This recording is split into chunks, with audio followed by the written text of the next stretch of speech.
देश धर्मशाला नहीं, जो चाहे जिस उद्देश्य से चाहे यहां आकर रह जाएगा।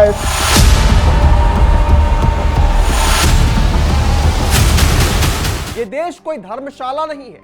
अमित शाह के इस गरजते बयान ने राजनीतिक अखाड़े में तूफान ला दिया। संसद से सड़कों तक हलचल मच गई, टीवी डिबेट्स की गर्मी बढ़ गई और सोशल मीडिया पर मानो ज्वालामुखी फट गया जब उन्होंने रोहिंग्या मुसलमानों को अवैध घुसपैठिया कहकर भारत की संप्रभुता पर सवाल उठाने वालों को ललकारा। तो ये सिर्फ शब्द नहीं थे, ये एक ललकार थी, एक चेतावनी थी कि भारत किसी की शरण स्थली नहीं बल्कि अपनी पहचान और सुरक्षा को सर्वोपरि रखने वाला राष्ट्र है। सबसे पहले आप गृह मंत्री अमित शाह का ये पूरा बयान सुनिए। राष्ट्रीय सुरक्षा या सार्वजनिक स्वास्थ्य के लिए खतरा पाया जाएगा, उसको प्रवेश की अनुमति नहीं दी जाएगी। माननीय देश धर्मशाला नहीं है, जो चाहे जिस उद्देश्य से चाहे यहां आकर रह जाएगा, ऐसा नहीं होगा।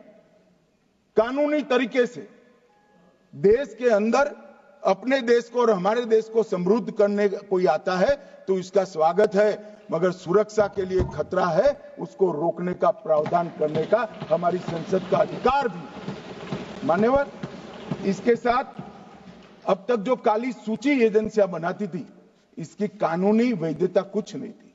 अब ये ब्लैक लिस्ट को वैधानिक समर्थन देने का यहां पर काम हुआ है। तो सुना आपने, गृह मंत्री अमित शाह की यह हुंकार उन सभी नेताओं की गले की हड्डी बन चुकी है जो रोहिंग्याओं के लिए कहते हैं कि इस देश में हम उन्हें भूखे नहीं मार सकते। याद है ना आपको, कौन है इन रोहिंग्याओं के हमदर्द?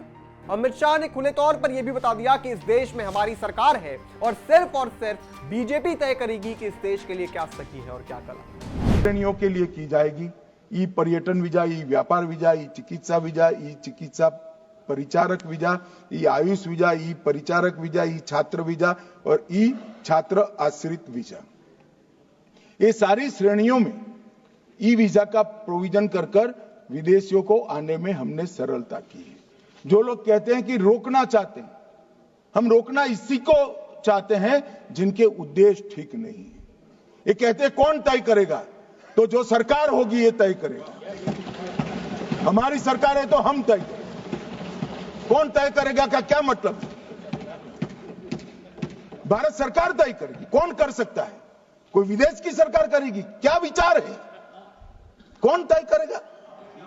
भारत सरकार तय करेगी, क्योंकि हम भारत सरकार में है तो हम तय करेंगे। प्रधानमंत्री मोदी तय करेंगे कि इस देश में क्या सही है और क्या गलत। ये वो सरकार नहीं है जिसकी पीएम कुर्सी पर कोई और बैठा है और रिमोट किसी और के हाथ में। अब बड़ा सवाल आता है कि भारत सरकार के लगातार प्रयासों के बावजूद इस देश में कौन रोहिंग्या मुसलमानों का हमदर्द बना बैठा है। इस पर भी गृह मंत्री ने खुलकर अपनी बात कही। जरा ये भी सुनिए। हमारी बांग्लादेश से सटी हुई सीमा 2216 किलोमीटर, उसमें से 1653 किलोमीटर बाढ़ बन चुका है। बाढ़ के पास वाला रोड भी बन चुका है और चौकियां भी बन चुकी है। शेष फेंसिंग की लंबाई है 563 किलोमीटर। 563 किलोमीटर सीमा आज भी खुली है और शेष फेंसिंग जो 563 किलोमीटर है, उसमें 112 किलोमीटर फेंसिंग ऐसी है, बॉर्डर ऐसी है जिसमें बॉर्डर फेंसिंग व्यवहारू नहीं। नाले हैं, नदियां हैं, ऊंची नीची पहाड़ियां हैं, जहां 112 किलोमीटर में फेंसिंग हो ही नहीं सकता और 450 किलोमीटर जहां फेंसिंग होता है वहां बाकी है।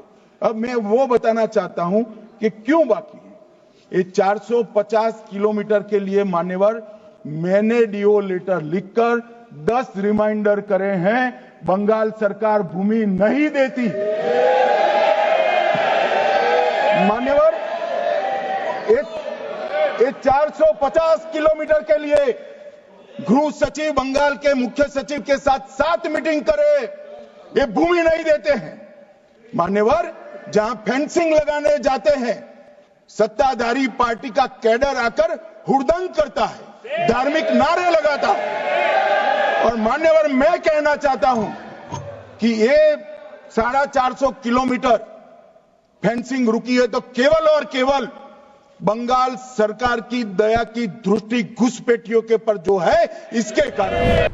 अब जरा सोचिए, सरकार फेंसिंग करना चाहती है तो ममता बनर्जी के कार्यकर्ता वहां पर आकर तोड़फोड़ करते हैं। धार्मिक नारे लगाते हैं।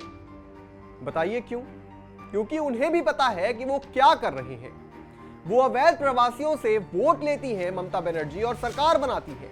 वो अवैध प्रवासियों को शरण देकर उनकी हमदर्द बनती है और ये उनकी सोची समझी चाल है। ना तो उन्हें इस देश की सुरक्षा की परवाह है, ना इस बात की कि इससे देश के लोगों पर कितना बड़ा खतरा मंडरा जाएगा। हिंदुओं पर बांग्लादेश डंडे बरसाएंगे और ममता बनर्जी उन्हीं बांग्लादेश के लोगों को यहां पर शरण देगी। इससे ऊंची बात और क्या हो सकती है दोस्तों? इस पूरी खबर पर आप क्या सोचते हैं हमें कमेंट करके जरूर बताएं और तमाम बड़ी खबरों से जुड़े रहने के लिए आप देखते रहें और भारत।